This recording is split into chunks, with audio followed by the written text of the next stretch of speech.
totoo ba talaga yung impyerno or yung concept ng impyerno? So the reason I want to talk about this is because nakita ko yung video ni Alvin Aragon. I don't know this guy, but nakikita ko nagka-trending ngayon. And hindi sana ako mag-react, but sa nakita ko, kailangan ko yatang mag-react.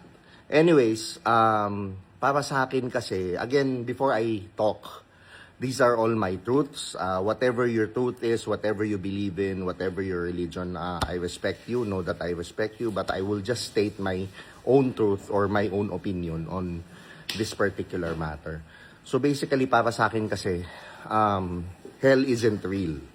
Why? Let me explain. So napakasimple. Let's put it in a logical perspective. Halimbawa, ikaw may anak ka. Yung anak mo sobrang karumal-dumal ang mga gawain sa buhay. Okay, anak mo siya. Kaya mo ba siyang itapon sa apoy? Being you. Okay.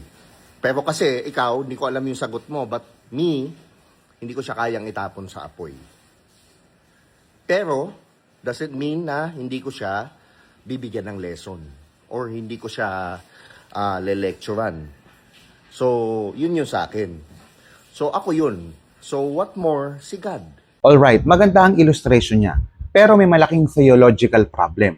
Una, hindi tayo Diyos. Ang standard ng justice natin ay limited at imperfect. Ang Diyos ay perfectly holy. Pangalawa, ang analogy ay incomplete. Ang tao ay hindi lang anak na nagkakamali.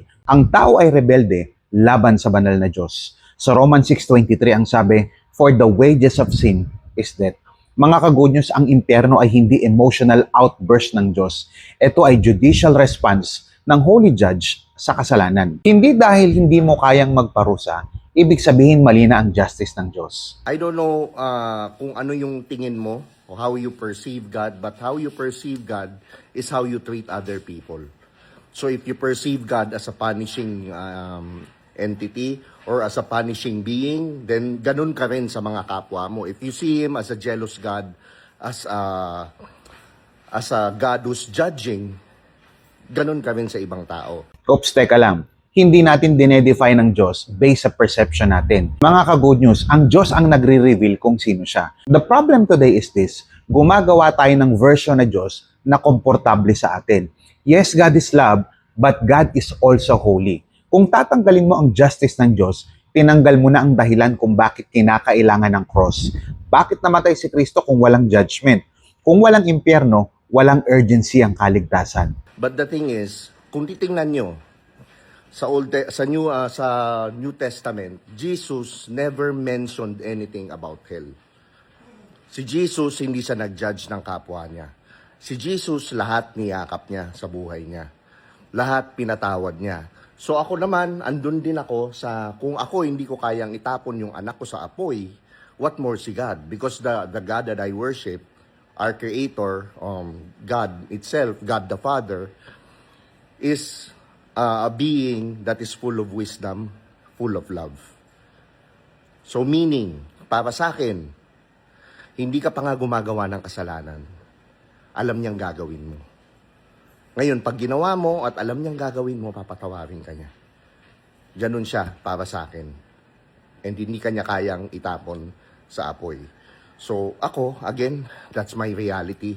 That's my truth. And nobody can take that away from me. Pero kung whatever your truth is, I respect it. But for me, hell does not exist. And He never mentioned hell in sa kahit anong part ng Biblia. Ang nag-mention yan, for me, hell is a construct of the church to instill fear to everyone and for everyone para sumunod and not to be free. Oops, teka lang. Jesus never mentioned hell? This is simply not true. Mga ka-good news, alam nyo ba na si Jesus ang pinakamaraming nagsalita tungkol sa hell sa buong Bible? Sa Matthew chapter 10 verse 28, sa Matthew chapter 25 verse 46, sa Mark chapter 9 verse 43. Ilan lamang yan sa mga verses na nagpapakita na nagsasalita si Jesus Christ patungkol sa hell. Hindi silent si Jesus tungkol sa impyerno. Siya ang pinaka-direct.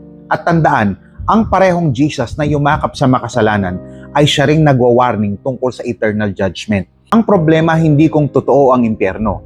Ang problema ay kung tatanggapin natin ang sinasabi ng Diyos tungkol dito. Kung ang impyerno ay imbento lang, then the cross is unnecessary. Pero kung ang impyerno ay totoo, then the gospel is urgent. Mga kapatid, huwag tayo gumawa ng theology based sa emotion at logic natin. Build it on scripture. At kung ikaw ay natatakot sa idea ng hell, that's not cruelty. That's warning. At ang warning ay may kasamang invitation. Sabi sa John chapter 3 verse 16, whoever believes in Him shall not perish. Hindi tayo tinatakot para kontrolin. Tayo ay binibigyan ng babala para iligtas. Hell is real, but so is salvation. Repent, believe, run to Christ. Hindi yan pananakot. That is mercy. What are your thoughts? I-type mo sa comment section, pag-usapan natin.